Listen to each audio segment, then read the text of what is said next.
ಮನೆಯಲ್ಲಿ ಇದೊಂದು ಗಿಡ ಇದ್ರೆ ಸಾಕು. ಯಾವುದೇ ರೀತಿಯ ಕಫ, ಶೀತ, ಕೆಮ್ಮಾದ್ರೂ ಕೂಡ ಒಂಚೂರು ಭಯ ಪಡಬೇಕಾಗಿಲ್ಲ. ವಿಶೇಷವಾಗಿರುವಂತಹ ವಿಡಿಯೋ ನಿಮ್ಗೆ ಇಷ್ಟ ಆದ್ರೆ ಲೈಕ್ ಮಾಡಿ, ಹಾಗೆ ನೀವು ಮಾತ್ರ ನೋಡೋದಲ್ಲ ಬೇರೆಯವರಿಗೆ ಕೂಡ ಶೇರ್ ಮಾಡಿ. ನಮ್ಗೆ ಈ ಪ್ರಯತ್ನನ ಇದೇ ತರ ಸಪೋರ್ಟ್ ಮಾಡ್ತಾನೆ ಇರಿ. ಥ್ಯಾಂಕ್ಸ್ ಎಲ್ರಿಗೂ.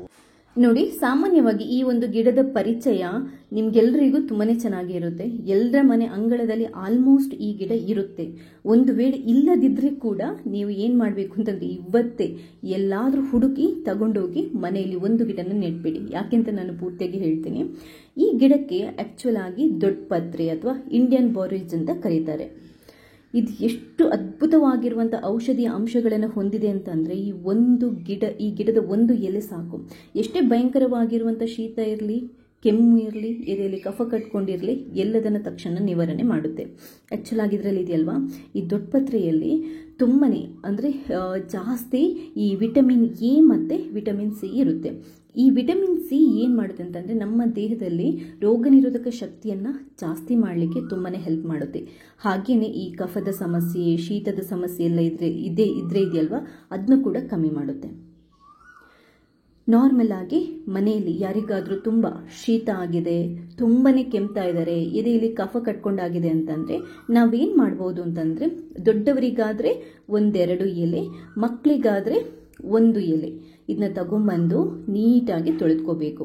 ಯಾಕಂತಂದರೆ ಅದು ಮನೆ ಅಂಗಳದಲ್ಲಿ ಇರೋದ್ರಿಂದ ಮಣ್ಣೆಲ್ಲ ಇರುತ್ತೆ. ಅದರಿಂದ ಯೂಸ್ ಮಾಡೋಕ್ಕಿಂತ ಮುಂಚೆ ಒಂದ್ಸರಿ ನಾವು ಕ್ಲೀನಾಗಿ ತೊಳೆದ್ಕೋಬೇಕು. ಇನ್ನೊಂದು ವಿಷಯ ನಾನು ನಿಮಗೆ ಹೇಳಬೇಕು, ಈ ದೊಡ್ಡಪತ್ರೆ ಎಲೆಯನ್ನು ರೆಗ್ಯುಲರ್ ಆಗಿ ತಿಂತಾ ಬಂದರೆ ಕ್ಯಾನ್ಸರ್ ಅಂತ ಕಾಯಿಲೆಗಳು ಕೂಡ ದೂರ ಆಗುತ್ತೆ ಅಂತ ಅಂತಾರೆ. ಅಂದರೆ ಕ್ಯಾನ್ಸರ್ ಸೆಲ್ಗಳನ್ನು ಸಾಯಿಸುವಂಥ ಅಂಶ ಇದೆಯಲ್ಲ ಇದರಲ್ಲಿ ಇರುತ್ತೆ ಅಂತೆ. ಹಾಗೆಯೇ ತುಂಬ ಅಂತಂದರೆ ತುಂಬ ಔಷಧೀಯ ಗುಣಗಳನ್ನು ಈ ಎಲೆ ಹೊಂದಿದೆ. ಎಸ್ಪೆಷಲ್ ಆಗಿ ಶೀತ ಸಮಸ್ಯೆ, ಕಫದ ಸಮಸ್ಯೆ ಇರುತ್ತಲ್ವ, ಅವರಿಗಂತೂ ತುಂಬಾ ಒಳ್ಳೆಯದು. ತೊಳೆದಾದ ನಂತರ ನಾವು ಮಕ್ಕಳಿಗೆ ಕೊಡೋದಿದ್ರು ಕೂಡ ನಾವು ಮಕ್ಕಳಿಗೆ ಕೊಡೋದಿದ್ರೆ ಯಾವ ಥರ ಮಾಡ್ಬೋದು ಅಂತ ಹೇಳ್ತಾ ಇದ್ದೇನೆ. ಮಕ್ಕಳಿಗೆ ಜಾಸ್ತಿ ಶೀತ ಆಗಿದೆ, ಕಫ ಎದೆಯಲ್ಲಿ ಕಟ್ಕೊಂಡಿದೆ, ಕೆಮ್ಮು ಬರ್ತಾ ಇದೆ ಅಂತಂದರೆ ನಾವು ಈ ಎಲೆ 2 ಅಥವಾ 3 ಎಲೆನ, ಚಿಕ್ಕದಾಗಿದ್ರೆ 3 ಎಲೆ ತಗೋಬಹುದು, ದೊಡ್ಡದಾಗಿದ್ರೆ 2 ಎಲೆನ ತಗೊಂಬಂದು ತೊಳೆದು ಒಂದು ತವ ಇರುತ್ತಲ್ವ, ಹಂಚಲ್ಲಿ ಇದನ್ನೊಂಚೂರು ಬಿಸಿ ಮಾಡ್ಕೋಬೇಕು. ಇದನ್ನ ಯಾಕೆ ಬಿಸಿ ಮಾಡ್ಕೊಳ್ಳೋದು ಅಂತಂದರೆ, ಅದು ಸ್ವಲ್ಪ ಬಾಡಿದ್ರೆ ಅದರ ನೀರು ಅಥವಾ ರಸ ಇರುತ್ತಲ್ವ ಚೆನ್ನಾಗಿ ನಮಗೆ ತೆಗೆಯೋದಿಕ್ಕೆ ಬರುತ್ತೆ. ನೋಡಿ, ತುಂಬ ಹಾಗಂತ ಕರಟಿಸ್ಬೇಡಿ, ಕಮ್ಮಿ ಉರಿ ಇಟ್ಕೊಂಡು ತವದ ಮೇಲೆ, ಕ್ಲೀನ್ ಆಗಿರುವಂಥ ತವದ ಮೇಲೆ ಇಟ್ಟು ಸ್ವಲ್ಪ ಬಿಸಿ ಮಾಡಿದರೆ ಯಾವ ಥರ ಆಗುತ್ತೆ ನೋಡಿ. ಇದನ್ನ ಇವಾಗ ಜಸ್ಟ್ ನಾವು ಕೈಯಲ್ಲಿ ಹಾಗೇನೆ ಹಿಂಡಿ ಇದೆಯಲ್ವ ರಸ ತೆಗಿಬೋದು.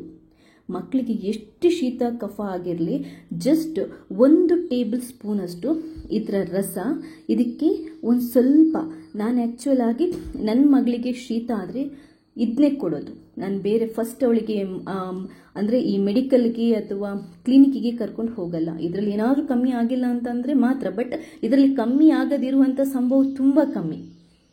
ಸೊ 1 ಸ್ಪೂನಷ್ಟು ಇದರ ರಸ, ಚಿಕ್ಕ ಮಕ್ಕಳಿಗಾದರೆ 2.5 ವರ್ಷ 3 ವರ್ಷದ ಮಕ್ಕಳಿಗಾದರೆ ಒಂದು ಅರ್ಧ ಟೇಬಲ್ ಸ್ಪೂನಷ್ಟು ಜೇನುತುಪ್ಪನ ಸೇರಿಸ್ಕೋಬಹುದು. ಜೇನುತುಪ್ಪನ ಸೇರಿಸಿ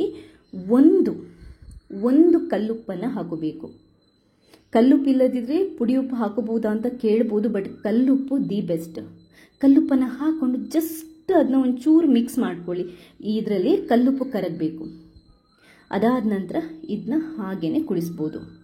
ನನ್ನ ಮಗಳಿಗೆ ಇವಾಗ 11 ವರ್ಷ. ನಾನು ಏನು ಮಾಡ್ತೀನಿ ಅಂತಂದರೆ, ಅವಳಿಗೆ ತುಂಬ ಶೀತ ಕಫ ಆದರೆ 1 ಅಥವಾ 2 ಟೇಬಲ್ ಸ್ಪೂನಷ್ಟು ಇದರ ರಸ, ಅರ್ಧ ಟೇಬಲ್ ಸ್ಪೂನಷ್ಟು ಜೇನುತುಪ್ಪ, 1/4 ಟೇಬಲ್ ಸ್ಪೂನಷ್ಟು ಕಾಳುಮೆಣಸಿನ ಪುಡಿ, 1 ಕಲ್ಲುಪ್ಪು. ನಾನು ಇದಕ್ಕೆ ಕಾಳುಮೆಣಸಿನ ಪುಡಿಯನ್ನು ಕೂಡ ಹಾಕ್ತೀನಿ.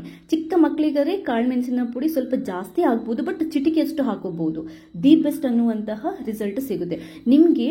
ರಾತ್ರಿ ಅಥವಾ ಬೆಳಗ್ಗೆ ಹೊತ್ತು ನೀವು 1 ಅಥವಾ 2 ಸರಿ ಕುಡಿಸಿ. ಜಾಸ್ತಿ ಶೀತ ಕಫ ಆಗಿದ್ರೆ 2 ಸರಿ ಕುಡಿಸ್ಬೋದು, ಇಲ್ಲ ಕಮ್ಮಿ ಆದರೆ ದಿನಕ್ಕೆ 1 ಸರಿ ಕುಡಿಸ್ಬೋದು. 3 ದಿನದಲ್ಲಿ, 3 ದಿನನೂ ಬೇಕಾಗಿಲ್ಲ. ನೀವು ಒಂದೇ ಸರಿ ಕೊಡುವಾಗ ನಿಮ್ಗೆ ಒಳ್ಳೆ ರಿಸಲ್ಟ್ ಸಿಗುತ್ತೆ. ದೊಡ್ಡವರಾದ್ರೆ ಏನು ಮಾಡ್ಬೋದು, ಈ ಹಸಿ ಎಲೆಗೆ ಇದೆಯಲ್ವಾ, ಕಲ್ಲುಪ್ಪನ್ನು ಸೇರಿಸ್ಕೊಂಡು ಬೇಕಾದರೂ ಹಾಗೆಯೇ ಜಗಿದು ನಾವು ನುಂಗ್ಬೋದು. ಅದು ಕೂಡ ಒಳ್ಳೆ ರಿಸಲ್ಟ್ ಸಿಗುತ್ತೆ. ಎದೆಯಲ್ಲಿ ಕಫ ಕಟ್ಕೊಂಡಾಗಿರುತ್ತಲ್ವ, ಅದು ಕಂಪ್ಲೀಟ್ ಆಗಿ ಕರಗಿ ಹೋಗುತ್ತೆ. ಇದೆಷ್ಟು ಯೂಸ್ ಆಗುತ್ತೆ ಅಂತಂದರೆ, ನನಗೆ ಎಷ್ಟೋ ಸರಿ ನಾನು ಕೆಮ್ಮು ಬಂದಾಗ ಜಸ್ಟ್ ಆ ಎಲೆಯನ್ನು ಜಗಿದು ತಿಂದಿರ್ತೇನೆ.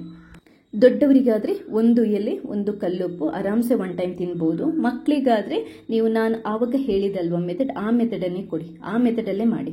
ಅದರ ರಸ ತೆಗೆದು ಅದಕ್ಕೊಂದು ಸ್ವಲ್ಪ ಜೇನುತುಪ್ಪ ಕಲ್ಲುಪ್ಪನ್ನು ಸೇರಿಸಿ ಕೊಟ್ಬಿಡಿ, ಏನು ತೊಂದರೆ ಆಗಲ್ಲ. ನೀವು ಒಂದು 2.5 ವರ್ಷದ ನಂತರದ ಮಕ್ಕಳಿಗೆ ಆರಾಮ್ಸೆ ಟ್ರೈ ಮಾಡ್ಬೋದು. ಇದರಿಂದ ಯಾವುದು ಸೈಡ್ ಎಫೆಕ್ಟ್ ಇಲ್ಲ. ಇದು ನಾವು ಟ್ರೈ ಮಾಡಿ ನಮಗೆ ರಿಸಲ್ಟ್ ಸಿಕ್ಕಿ ನಾವು ಇದನ್ನ ರೆಗ್ಯುಲರ್ ಆಗಿ ಯೂಸ್ ಮಾಡಿರೋದ್ರಿಂದ ಹೇಳ್ತಾ ಇರೋದು. ಇದರ ವಿಡಿಯೋನ ಲಾಸ್ಟ್ ಇಯರ್ ಕೂಡ ಹಾಕಿದ್ವಿ, ತುಂಬಾನೇ ಚೆನ್ನಾಗಿ ಓಡಿತು, ತುಂಬಾನೇ ಚೆನ್ನಾಗಿ ರೆಸ್ಪಾನ್ಸ್ ಬಂದಿದೆ. ಹೌದು ಇದು ವರ್ಕ್ ಆಗ್ತದೆ ಅನ್ನೋ ಥರ. ಇದನ್ನ ಬೇಕಾದ್ರೆ ನೀವು ಯಾರ ಹತ್ರ ಕೇಳಿ ಬೇಕಾದ್ರೂ ನೋಡಿ. ಈ ವಿಡಿಯೋ ಇಷ್ಟ ಆದರೆ ಲೈಕ್ ಮಾಡಿ, ಹಾಗೆ ನಮ್ಮನ್ನ ಈ ಥರ ಸಪೋರ್ಟ್ ಮಾಡ್ತಾ ಇದ್ದಾರೆ. ನಿಮ್ಗೆ ಇನ್ನೂ ಏನಾದರೂ ಡೌಟ್ ಇದ್ರೆ ಕಮೆಂಟ್ ಬಾಕ್ಸ್ ಮೂಲಕ ತಿಳಿಸಿ. ಥ್ಯಾಂಕ್ಸ್ ಎಲ್ರಿಗೂ.